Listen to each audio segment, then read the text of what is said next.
हम लोग चलते हैं एक्सरसाइज 5.6 पर, है ना, जिसका क्वेश्चन नंबर 1 इस तरह से दिया हुआ है और ये ऊपर दिए गए हैं कि find dy by d x, कि आपको dy बाई डी एक्स निकालना है। Durga ji, dy by d x निकालना है तो सबसे पहले इसको किसके सापेक्ष डिफ्रेंशिएट किया जा सकता है? t के सापेक्ष, क्योंकि वेरिएबल इसमें t ही है। तो आप यहाँ पर dx अपान dt निकाल लीजिए। तो यहाँ जानते हैं 2 ये तो कांस्टेंट है, तो क्या हो जाएगा d अपान डी टी इंटू क्या t स्क्वायर, होगा कि नहीं। और यहाँ पर dx अपान डी टी बराबर क्या हो जाएगा 2a इंटू क्या 2t, t स्क्वायर का डिफ्रेंशिएशन कितना होगा 2t। यहाँ से क्या मिला dx अपान डी टी बराबर क्या 4at, मिल गया कि नहीं।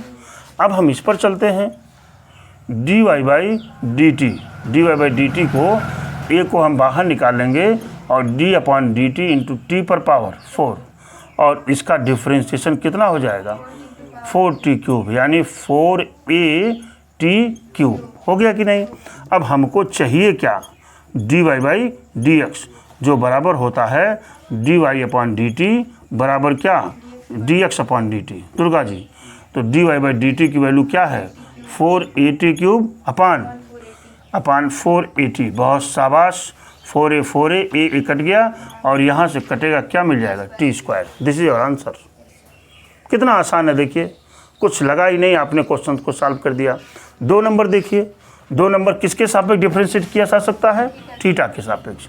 तो आप यहाँ पर लिखेंगे dx अपान डी थीटा बराबर a तो कांस्टेंट है, आपने लिख दिया d अपान डी थीटा इंटू क्या कॉस थीटा। दुर्गा जी, तो यहाँ से dx अपान डी थीटा बराबर माइनस a साइन थीटा, होगा कि नहीं। और यहाँ पर हो जाएगा dy बाई डी थीटा बराबर b तो कॉमन हो जाएगा d upon D theta into cos of theta. तो यहाँ से dy बाई डी थीटा बराबर माइनस b साइन थीटा, हो गया कि नहीं। अब हमको इन्होंने कहा यहाँ कि ज़रा dy बाई डी एक्स बता दीजिए। तो आपने कहा sir dy by d x बराबर होता है dy बाई डी थीटा बटे क्या dy बाई डी थीटा, होता है कि नहीं।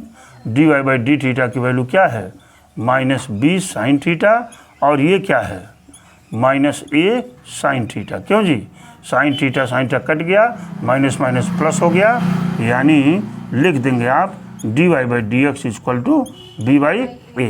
This is your answer. कितना आसान था देख लीजिए ये। चलिए क्वेश्चन नंबर 3 किसके सापेक्ष डिफरेंशिएट होगा t के सापेक्ष। तो मैं यहाँ पर dx अपान डी टी लिखा, dx अपान डी टी बराबर सीधे लिख दीजिए cos t, होगा कि नहीं।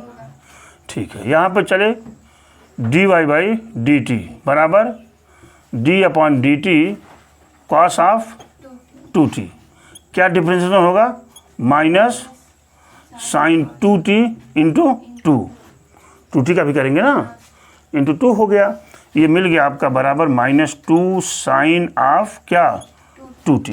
बड़ी अच्छी बात। इन्होंने कहा कि ज़रा आप dy बाई डी एक्स बता दीजिए। आप बड़े हिसाब से कहते हैं कि sir dy by d x बराबर dy by d t upon D x upon D T, होता है ये दुर्गा जी। तो dy बाई डी टी की वैल्यू क्या है 2 साइन 2t अपान यहाँ पर क्या है बेटा cos t। बड़ी अच्छी बात, हो गया कि नहीं।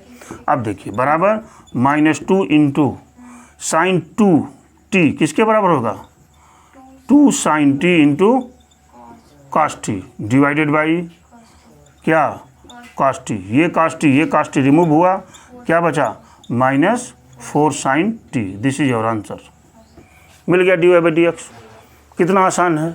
इधर चलते हैं, इधर आप चलेंगे, देखो दुर्गा dx अपान डी टी बराबर 4 इंटू डी एक्स अपान डी टी इंटू क्या t, डिफ्रेंशिएट करेंगे कितना आ जाएगा दुर्गा 4 भर होगा, t तो 1 हो गया। यहाँ पे चलते हैं dy बाई डी टी बराबर क्या 4 हो जाएगा और d अपान डी टी क्या हो जाएगा 1 बाई टी। दुर्गा जरा इसका डिफरेंस बता दीजिए तो दुर्गा जी 4 इंटू क्या 1 बाई टी का differentiation minus 1 upon t square. पता नहीं भूल गए हैं कि याद है। dy by d t equal to क्या मिल जाएगा minus 4 upon t square. Durga ji, यहाँ से dy by d x is equal to d y by d t upon क्या, d x by d t बराबर d y by d t कितना है, -4 अपान क्या, टी स्क्वायर अपान 4 कहाँ जाएगा, ऊपर ना जाए, ऊपर नहीं जाएगा, इंटू 4 यहीं हो जाएगा, 4 कट जाएगा और बचेगा क्या, d y by d x बराबर -1 upon t square. This is your answer. इतना आसान है डिफरेंशिएशन, बस थोड़ा सा आइडिया लगाना है और आपको सॉल्व कर देना है। फिलहाल आज के लिए इतना ही।